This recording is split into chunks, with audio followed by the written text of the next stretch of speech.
Tired of switching scents by season? These scents I have here are perfect for everyday wear. You're gonna see heavy hitters like Creed Aventus or Chanel Blue. While those are great, it can be overwhelming to choose. I have for you the 10 best fragrances you can wear on the daily. You might be wondering, Jamarco, your hair is too big for a do-rag. Let me show you some. Yo, let me know if I'm 360 Juice or 360 Jeezy, any of them.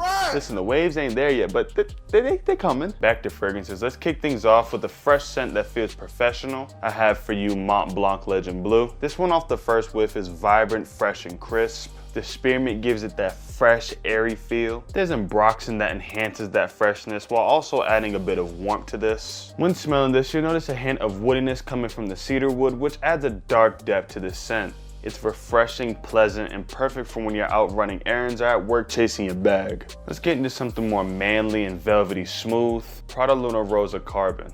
Imagine the smoothness of this as a sleek black suit. There's fresh lavender that gives this aroma a clean edge. The metallic lavender adds a metal-like or steely aroma along with the fresh and floralness of the lavender. Geranium adds a spicy green and sharp touch which complements the metallic lavender. If you're looking for a fragrance that's easy to wear but still has a little bit of sophistication to it, this one's for you. Prada Rosa Carbon isn't the only spicy fragrance on this list. Stick around for my first impression of Dior Sauvage Eau Forte. Moving on to Jean Paul Gaultier's Le Beau Parfum EDP. This one hits different with its sweet and tropical notes. You get the coconut off the bat. I haven't smelled many coconut fragrances, but this is surprisingly really good. A touch of vanilla and tonka bean are in the mix, giving it that creamy, cozy vibe. In the base, there's smooth woodiness, which is sandalwood, complementing the coconut aroma. I can see you wearing this to surprise your wife or find the wife of your life.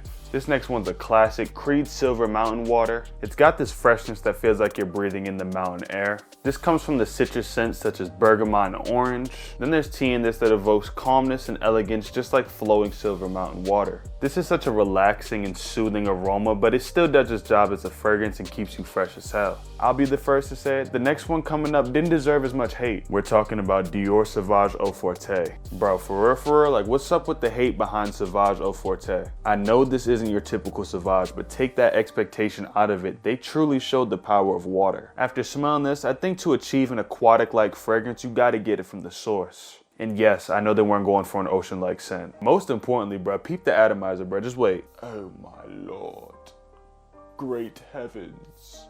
It's like majestic, bro. I know y'all see that. That shit beautiful, bro. The opening is very fresh and floral from the lavender, making this scent smoothly clean. In the heart of this, there's woody, musky notes, making this fragrance smooth, dark, and alluring. The base consists of spices which are immersed in water, revealing a different level of intensity and rich freshness. Sauvage Eau Forte did not deserve this hate, bro. It was a different creative approach, and take away the Sauvage expectation, you'll see how good this really is. We're switching to one of my favorites, the most wanted EDP Intense. This is gourmand and spicy, with the warmth of the cardamom making this cozy as can be. The sweet part comes from the toffee, which brings this sweet and creamy scent almost like a vanilla-like aroma. Then amberwood balances this out by enhancing both the warmth of the cardamom and sweetness of the toffee. If you want something casual but still stands out, my boy, go buy this now. The fragrance up next will help you embody a fresh gentleman. We're talking about Gentleman Jinci EDT. This one is classy and fruity from the addition of pear in this blend. There's an earthiness to this aroma that comes from the violet leaf and patchouli, making this aroma feel very green and natural. The orris in this fragrance gives off a soft, powdery feel, while the lavender gives off a floral and fresh scent. This fresh, floral, fruity fragrance that's versatile, smells good, but most importantly got you covered all year round. We've talked about everything but a woody fragrance. I have for you Burberry Hero EDP. Hero EDP pops out with a burst of cedarwood, giving this a strong, dark, woody aroma. Alongside the cedarwood, there's a fresh, crisp, resinous scent that's from the pine. There's benzoin that adds warmth and a vanilla-like sweetness, and incense that adds a smoky yet slightly sweet aspect to this fragrance. Hero EDP isn't the darkest out of the collection, but it is the perfect amount compared to the others. Another one of my personal favorites, Parfum de Marley Sedley EDP. It starts out with a juicy, fruity citrus burst of bergamot. There's geranium bourbon that gives Sedley a warm, peppery spice and sharp green edge. Throughout this whole scent, you'll notice a green freshness which comes from the spearmint, with lavender alongside that enhancing it. It's weird that this smells like the taste of ginger ale, but just more refined. The king of spice. Do I even have to say their name? Victor and Rolf Spice Bomb Extreme. You've got vanilla, cinnamon, and tobacco that come off warm, sweet, and enticing. There's bourbon, which complements the sweet and spiciness of the previous notes. At the end of the scent, there's lavender, giving this a fresh finishing touch. This one's got you covered for any time you want to feel different from everyone else, which should be always. For more fragrances that got you for life, go watch my 10 designer fragrances for life video.